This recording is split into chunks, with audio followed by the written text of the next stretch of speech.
Day to you, I'm Peter Alexander with this NBC News special report. We are coming on the air right now with breaking news out of Venezuela, where several explosions have rocked the capital city there of Caracas. That is according to multiple eyewitnesses that NBC News has spoken to over the last several hours. Those eyewitnesses sharing firsthand accounts of those explosions.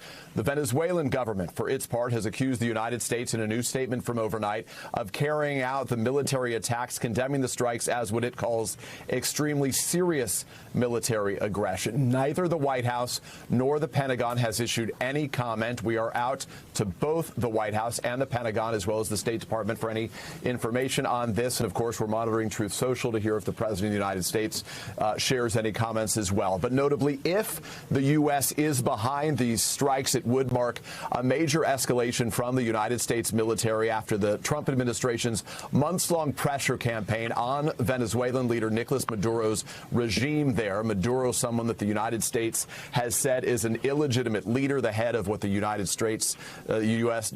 Says is a narco-terrorist state. And of course, it follows a recent U.S. strike in Venezuela just before the end of the year, as well as we have been reporting for weeks and months now, those military strikes on boats in the region that the U.S. says have been carrying drugs throughout the region. Again, right now, you are looking at pictures into our newsroom of explosions in the capital city of Caracas, Venezuela. No statement from the United States so far, but the Venezuelan government is accusing this of being an extremely serious military aggression, a military attack from the United States. A series of my colleagues are up early as we begin the new year together right now with the very latest on all of it. I want to begin with NBC News' senior White House correspondent, my colleague Gabe Gutierrez, who has been up early detailing some of what we're seeing right now. Gabe, as we know, this comes after what have been weeks of threats and warnings and accusations by the United States.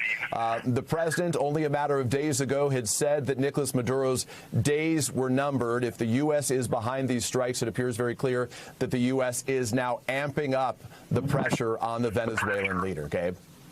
Certainly. It's a dramatic escalation, it appears to be, Peter. And President Trump, just in the last few weeks, had been saying that he anticipated strikes inside Venezuela. Now, just within the past several days, the president acknowledged that there was at least one strike inside Venezuela, although the White House refused to provide many details on that. The president only saying earlier this week, confirming that the U.S. had struck some sort of dock area in an unspecified part of Venezuela, a place where he said that boats were being loaded up with drugs. And, Peter, that is something that the White House, as you know, has been repeatedly saying throughout this entire campaign, that the focus here is targeting what it calls narco-terrorists and trying to prevent drugs like fentanyl and cocaine from reaching the United States. Of course, much of the fentanyl that reaches the U.S. is made in Mexico with precursor chemicals from China, but that has not stopped the administration from making the argument that it is engaged with armed combatants, that is labeled foreign terrorist organizations in and around Venezuela and in the Caribbean. Now, the administration over the past several months has carried out a series of strikes on alleged drug boats in the Caribbean, in the Eastern Pacific, some as recently as this week. More than 100 people have been killed. But this, if it indeed turns out to be strikes by the U.S., this would be, of course, a dramatic escalation. Of course, we are awaiting any sort of reaction from either the President, the White House, the Pentagon. We have not heard from any of them. What we have heard, though, Peter, is quite a lot of reaction from several governments in the region. For example, you mentioned the government of Venezuela out with a statement condemning, denouncing this, what it calls serious military aggression perpetrated by the current government of the United States, and also calling this a flagrant violation of the United Nations Charter. The president of Colombia has also denounced these apparent strikes. So has the president of Cuba on social media within the past few hours. Now, this, as we understand it, these explosions began just before 2 o'clock local time in Venezuela. We have not received word of any injuries or or any deaths as a result of these explosions. But as we're starting to get video from parts of Venezuela, you see dramatic images of fiery explosions inside the capital of Caracas. Now, I have spoken with a source, a Venezuelan analyst connected to the situation down there, who has been collecting some of these reports. And according to this source, there does seem to be multiple military facilities in Caracas that have been struck. Although this is very preliminary information, Peter, and it could change at any time as this situation unfolds. We are, of course, as I mentioned, awaiting any confirmation from the White House or from the Pentagon that it is the U.S. behind these apparent strikes. And so far, several governments in the region are blaming the explosions on the United States amid this escalating pressure campaign that the U.S. administration, that the Trump administration has been undertaking with Venezuela, Peter.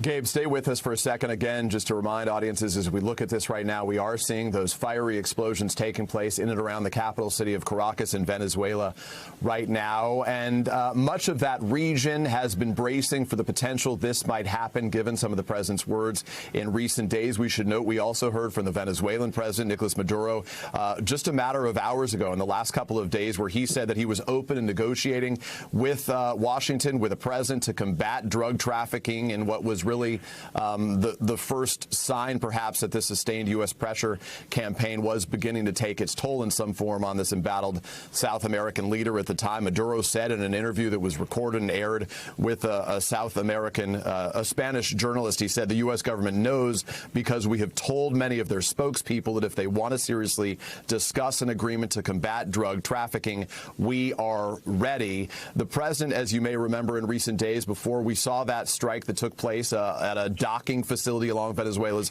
shoreline last month, media reports suggested it was carried out by the CIA. The CIA has declined to comment to me and to my colleagues in a series of its public statements so far.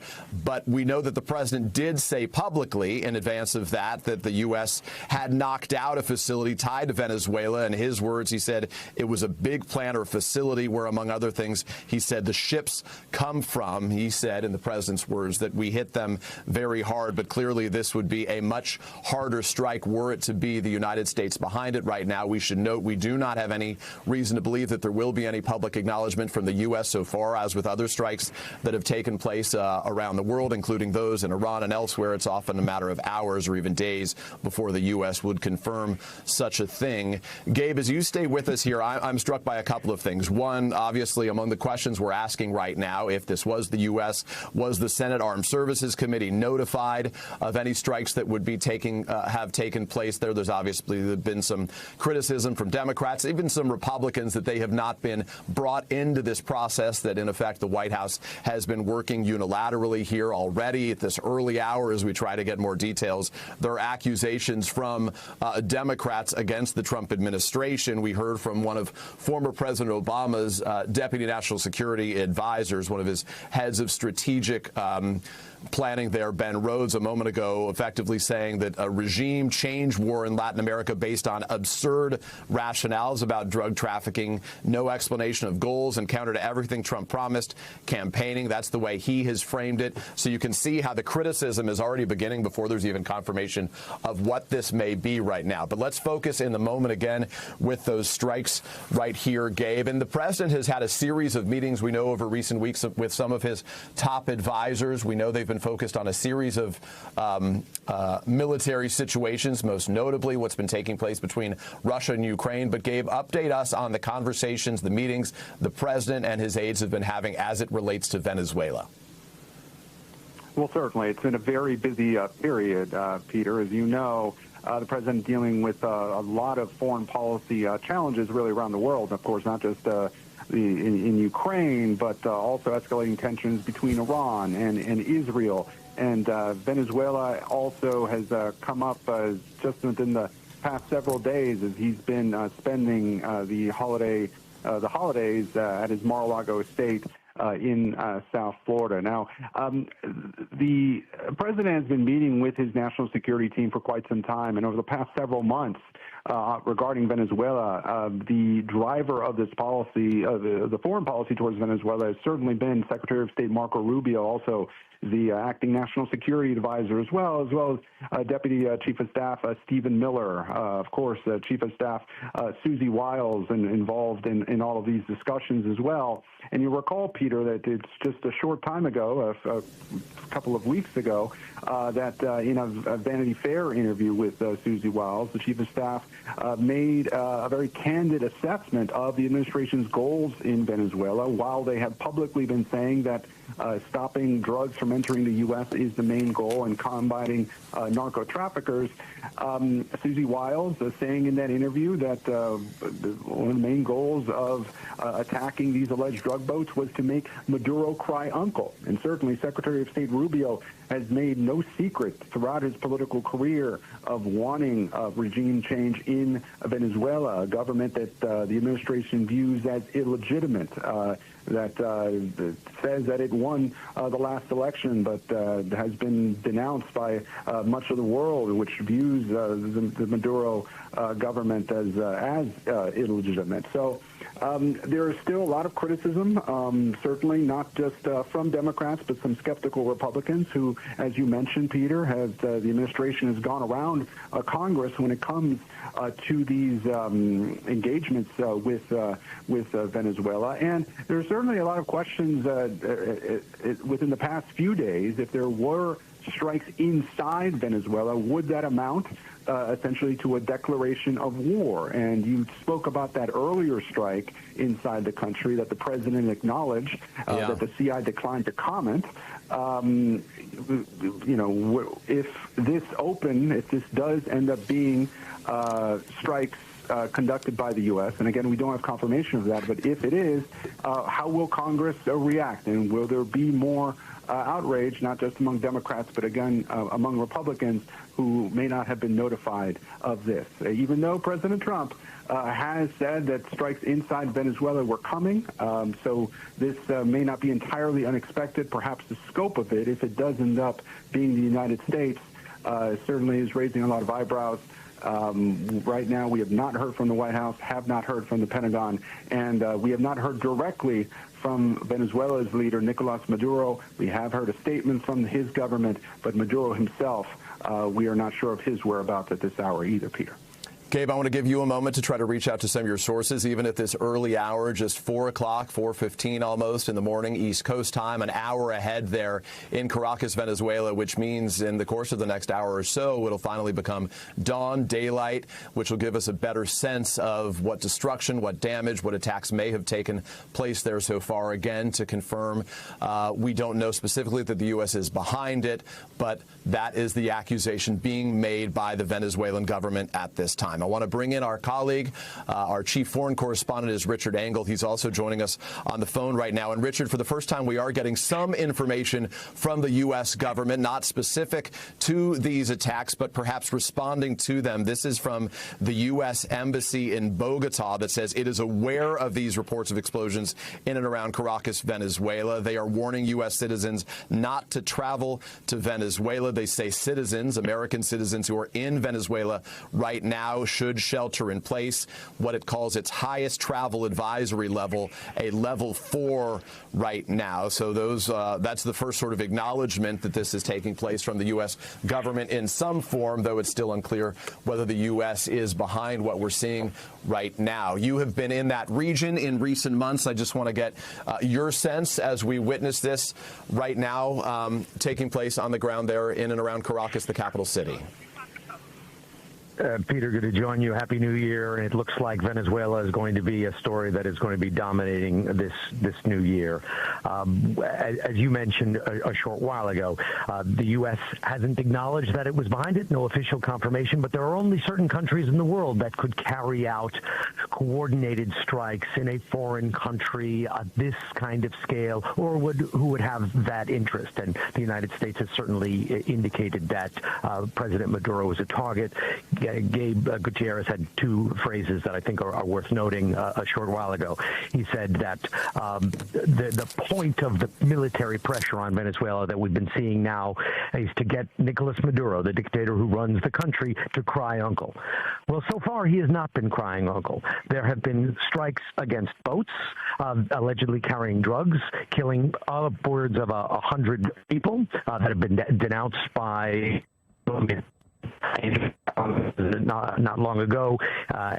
He had suspended intelligence cooperation with the United States because of those strikes. Then, as you mentioned, right around the new year, just before, about 2 weeks before the new year, there was this mysterious land strike in Venezuela. Now, this strike, which witnesses in Venezuela say took place in multiple locations, military facilities in Caracas. Witnesses described hearing low-flying aircraft, what sounded like helicopters, hearing very, very loud explosions, and not only in Caracas.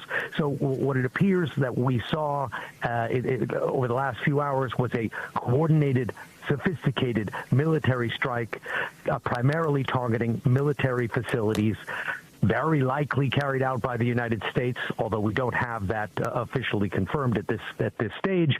We'll see if that confirmation comes shortly or if it never comes. But the goal, as it has been described to me by mediators directly involved in this process, is to not only to get Nicolas Maduro to cry uncle, but to leave power. A regime change style pressure campaign directed against him, and more specifically directed against his inner circle, because Maduro is in power. He is backed by, according to these mediators, by Cuban intelligence. He is backed by his military inner circle. He is backed by a circle of elite business and military leaders, because there is quite a bit of crossover in the country. So under the guise of a counter-narcotics operation, we're seeing an escalating regime change operation to get rid of Maduro. But so far it has been unsuccessful. So the big question I have, Peter, this morning as we start this new year, is this one more notch, one more escalation to try and get him to cry uncle, or are we seeing right now the start of an extended regime change style operation, which could be a very slippery slope? We thank you for watching, and remember, stay updated on breaking news and top stories on the NBC News app or watch live on our YouTube channel.